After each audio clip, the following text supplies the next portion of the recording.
با همه گم گشتگی خالی بود جایم هنوز. گاه گاهی در خیال خویش می آیم هنوز.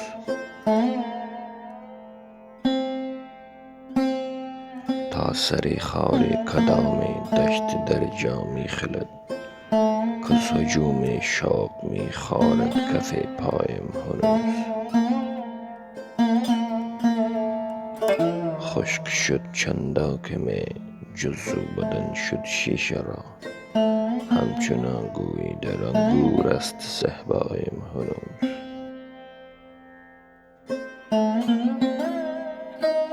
باد مردن مشت خاکم در نورد سرسر است، بیقراری می زند موج از سراپایم هنوز. تازه دور افتاده طرف بساط عشرتم، می طواف شدم از لاله پالایم هنوز.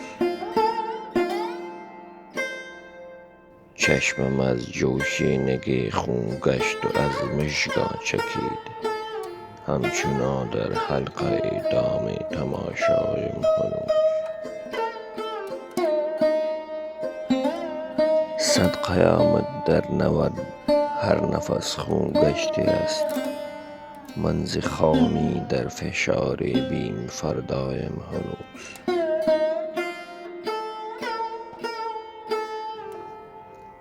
تا کجا یارب فروشت اشک من ظلمت ز خاک، لاله بی داغ از زمین روید به صحرایم هنوز. متغافل بر نیامد طاقتم لیک از هوس، در تمنای نگاه بی محابایم هنوز.